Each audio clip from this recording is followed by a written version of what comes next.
Geisha, a person of art, an artisan, a centuries-old profession that persists even today, right here in the heart of Kyoto and beyond.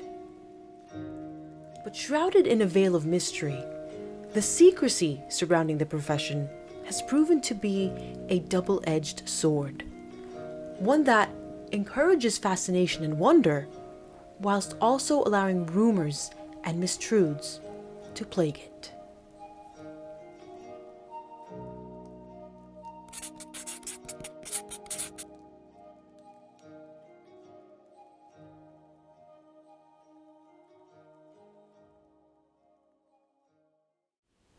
Konnichiwa from Kyoto, Japan. Thank you so much for joining me for this very special video. Arigatou gozaimasu. I am at Aya Studios in the Gion district of Kyoto, where the wonderful people at Aya have not only transformed me entirely into a geisha, or a geiko, as they are called in Kyoto, but have also very graciously allowed me to use their studios as well. I will say that this video is not sponsored in any way. I'm a full-paying customer, so I don't gain anything out of promoting them, but because they have been so accommodating and so gracious with me, I thought I'd give them a shout out and link their English website in the description box so that you can check them out if you're ever fortunate enough to visit the beautiful city of Kyoto.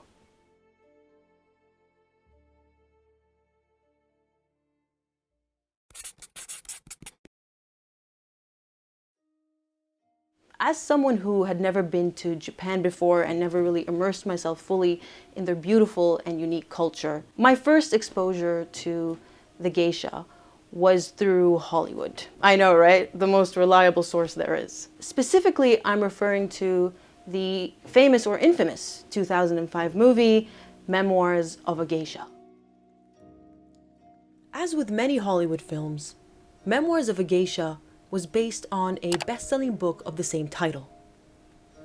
Written and published by American novelist Arthur Golden in 1997, it was classed as a work of fiction, but was nonetheless at least partially based on the accounts of real-life geisha, with Mineko Iwasaki, the most successful and legendary geiko of her time, being chief amongst them.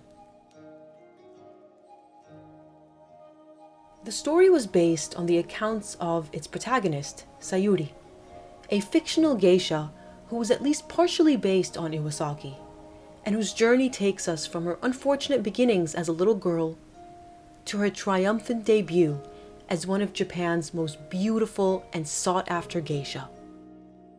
But things start to go awry when a 9-year-old Sayuri obsesses over a 46-year-old man simply known as the chairman, who showed her kindness by buying her a shaved ice dessert called kakigori when he found her crying nearby.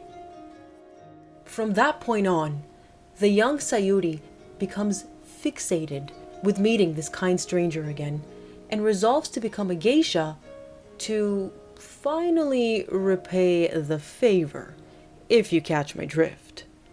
And that's what she spends the rest of the book or the movie trying to do. Until she eventually succeeds, of course.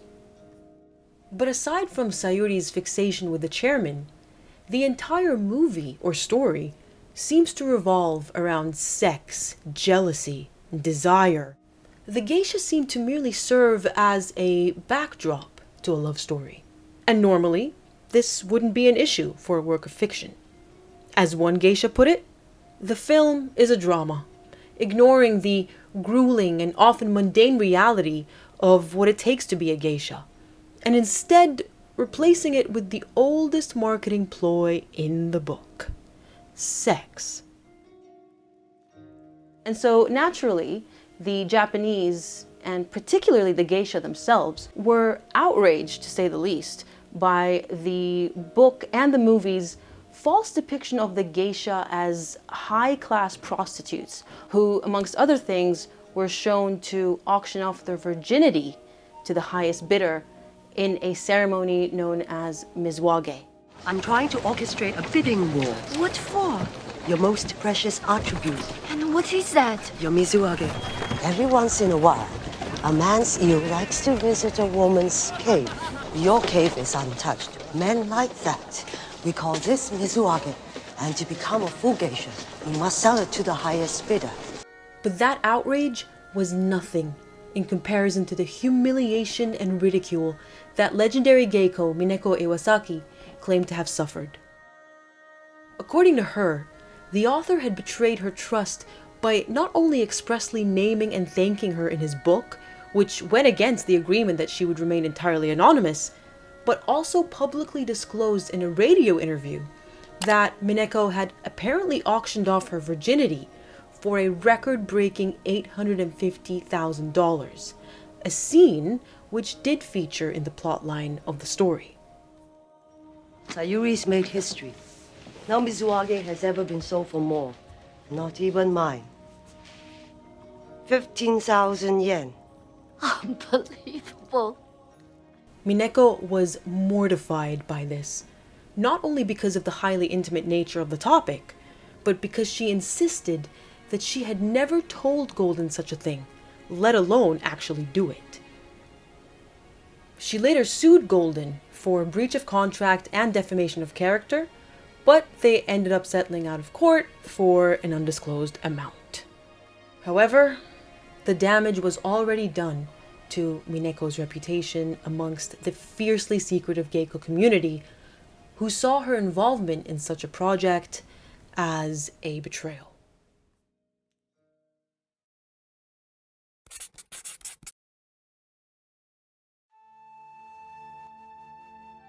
Knowing what I know now about geisha culture, and I've admittedly barely scratched the surface in my brief time here in Japan, the book and movie's depiction was misleading, to say the least. So, aside from merely spicing things up, Golden seems to have entirely usurped the true essence of the geisha to turn it into something that he can sell. You see, geisha aren't fictional characters made up solely for the benefit of the story. They are real women, practicing a very real profession, which has already been mired in rumors and controversy. A basic delve into the history of the geisha will demonstrate that they are diligent and dedicated students and masters of dance, music, song, and conversation.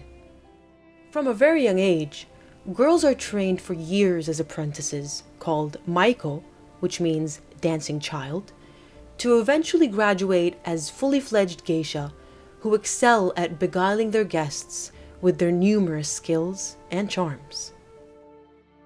When they're not busy entertaining their guests in tea houses called ochaya, they can be found participating in public cultural performances several times a year.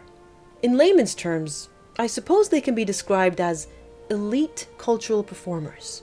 Sex for money, however, is strictly not on the agenda, and any geisha who did so in the past operated outside the confines of her profession, as a rebel of sorts.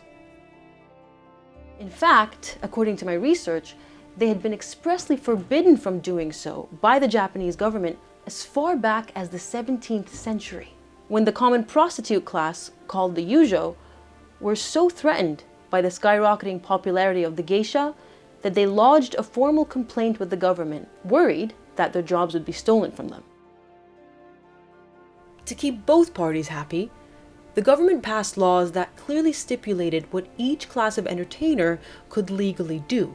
If a geisha were to engage in any of the yujo's activities, namely sex, she would lose her license and potentially be imprisoned.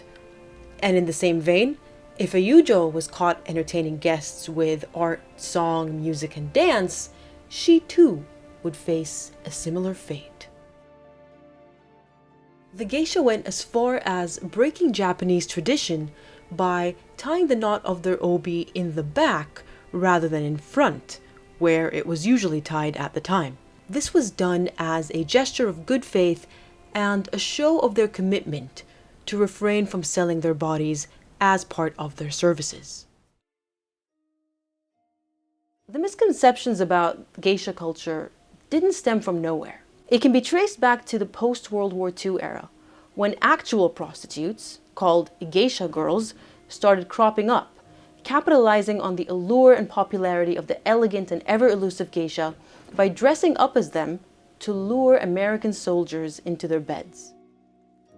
There was also the fact that historically, particularly during the Edo period in Japan, courtesans called oiran and tayu, which means great person and were the highest ranking of the oiran, were already working the same districts as the geisha, when the latter profession, being the newest among them, were officially recognized by the Japanese government in the 17th century.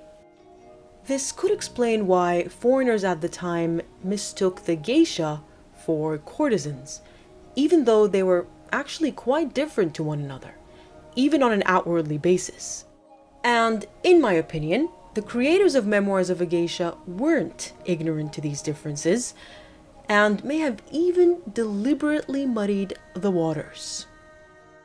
For instance, in this bizarre scene, where Sayuri is seen dancing with her hair down, the camera focuses on her footwear, showcasing black platform sandals that look eerily similar to the ones that were exclusively worn by courtesans or oiran at the time.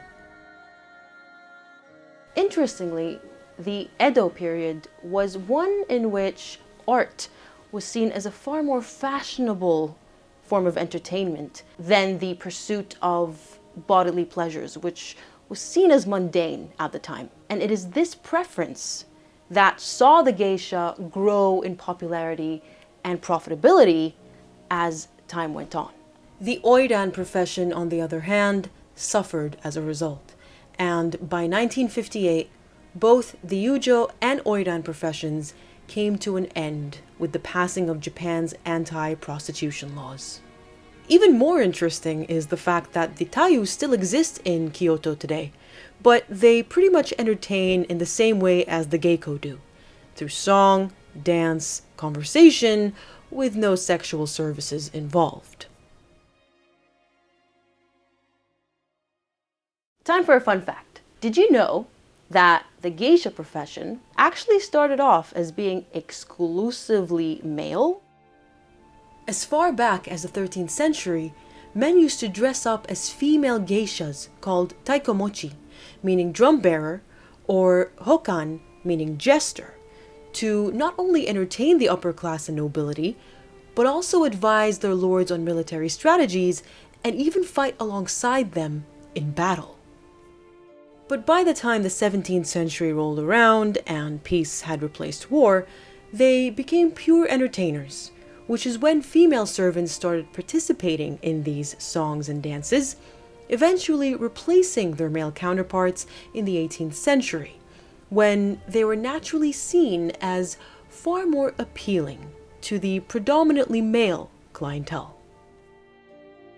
And just a bonus fun fact, there are apparently still a handful of taikomochi that still perform in Japan today. As for the infamous mizuage, I came across numerous sources during my research that seemed contradictory, with some insisting that a Maiko's mizuage, or coming-of-age ritual, was never based on sex, and instead involved a ceremony where the top knot of a Maiko's hair was cut off by a more senior geisha to signify her coming of age. Other sources, including real-life geisha who spoke out in the aftermath of the book and the Hollywood movie, conceded that while mizuage did once take place as depicted in the movie, that hasn't been the case in quite a long time, particularly since the passing of Japan's anti-prostitution laws in 1958. Whatever the case may be, one thing is for certain. The geisha were never courtesans, and sex was never an official part of their job description. In fact, in a twist of irony, this is expressly stated by one of the characters in the book, describing the geisha as moving, breathing, artistic masterpieces. And while their beauty, elegance, and mystery do give them an undeniable allure, that is where the line is drawn. They charm their guests, leaving them mesmerized, perhaps even hoping for more, but never quite getting it. And perhaps that is precisely what has made the geisha such magnetic entities with a fascination that has endured for centuries. And that's all I have for you today, I'm afraid. I hope you found this video at least somewhat enjoyable and informative. I know I thoroughly enjoyed not only researching it, but getting all dressed up for it and basically transforming into a Geiko for a day. If anything, I hope this video will at least leave you with a little bit more of an understanding and an appreciation for the geisha culture. And to any Japanese audience out there, I truly do hope that I've done this video or this topic a little bit of justice despite the limited time that I'm operating on.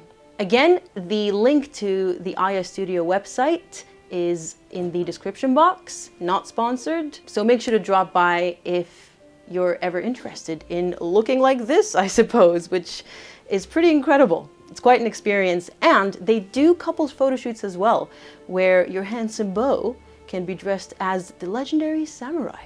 All right, that's it for me. Time to go take this off. As much as I'd love to hang out in it, they won't let me. So, signing out from Kyoto, arigatou gozaimashita.